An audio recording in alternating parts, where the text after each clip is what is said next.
कैसे याद रखोगे इसको? याद रखने का तरीका है, पेड़ से अगर कोई इंसान गिर रहा है और उस इंसान को चोट लगी तो वो हमेशा के लिए पेड़ से नहीं गिर गया, कल को उसकी चोट सही होगी, फिर से पेड़ पे चढ़ेगा। मतलब थोड़े समय के लिए जब हम किसी चीज से दूरी बनाते हैं तो OFF का यूज करते हैं। अभी मेरी क्लास चल रही है तो ये लाइट्स ऑन है, जब क्लास नहीं होगी तो लाइट्स ऑफ होंगी। अब ऑफ करने का मतलब ये नहीं कि हमेशा के लिए लाइट्स ऑफ हो गई, कल को हमें फिर जरूरत पड़ेगी फिर ऑन करेंगे।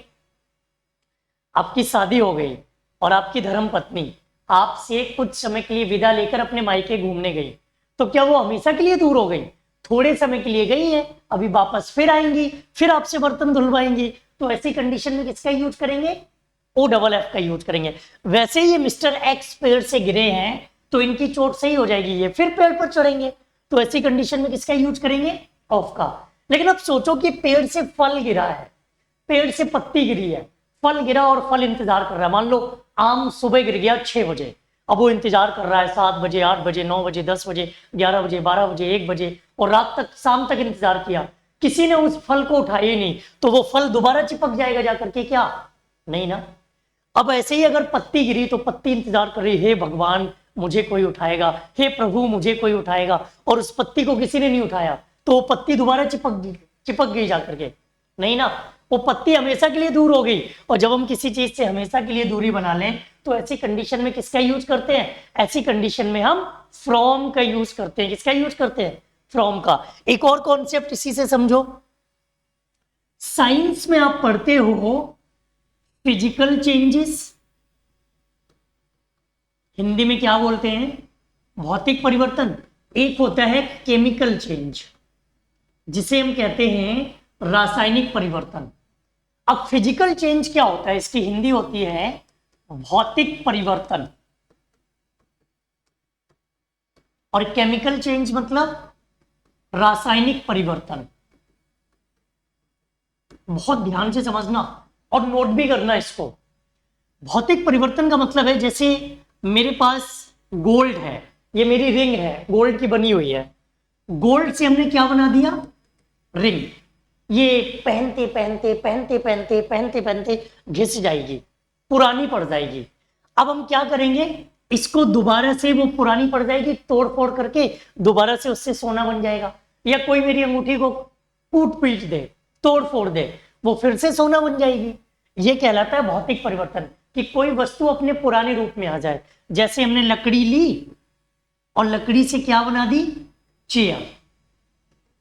पता चला बहुत ठंड लग रही है, बहुत ठंड लग रही, उस चेयर को तोड़ फोड़ के फिर से लकड़ी बना के जला डाला उसको। तो ये भी कौन सा परिवर्तन है? भौतिक परिवर्तन। आप कहोगे सर साइंस कहां से पढ़ाने लग गए? नहीं, रुको। रासायनिक परिवर्तन क्या है? आपके पास मिल्क है, मिल्क से आपने कर्ड बना दिया, अब क्या कर्ड से भी मिल्क बन जाएगा? कर्ड से मिल्क थोड़ी ना बनेगा, कभी नहीं बनेगा। आपके पास लकड़ी है और लकड़ी से आपने राख बना दी, अब राख से फिर से लकड़ी मिलेगी क्या? नहीं। ये रासायनिक परिवर्तन है। रासायनिक परिवर्तन के लिए हम यूज करते हैं फ्रॉम का, और भौतिक परिवर्तन के लिए हम यूज करते हैं ऑफ का। हमने लिखा this chair is made of wood, this chair is made of wood. अब इसी जगह अगर हम कर दें curd is made from milk, तो भौतिक परिवर्तन होगा, फिजिकल चेंज होगा तो हम ऑफ का यूज करेंगे, और अगर केमिकल चेंज होगा तो हम किसका यूज करेंगे?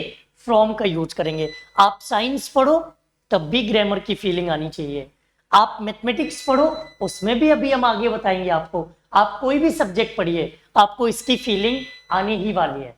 क्योंकि आप देख रहे हो वाईफाई स्टडी लाइव पर एक ऐसी क्लास जहां पर आपको सिर्फ और सिर्फ सिखाने का प्रयास किया जाता है। आप क्वेश्चन तब तक नहीं सॉल्व कर पाओगे जब तक आप सीखने का प्रयास नहीं करोगे। तो अभी अगर आपने चैनल को सब्सक्राइब नहीं किया है तो चैनल को सब्सक्राइब करें, बेल आइकन क्लिक करें, और हाँ, रेगुलर रहेंगे तो जरूर सीखेंगे। अगर कभी कभी आएंगे तो फिर सिखाने की कोई गारंटी नहीं, हो सकता आप उन चीजों को भूल जाओ। इंग्लिश सीखना, प्रैक्टिस करना बहुत आसान है, लेकिन रेगुलरिटी के साथ। तो जुड़े रहिए हमारे साथ और हमेशा अपने सब्जेक्ट को मजबूत करते रहिए।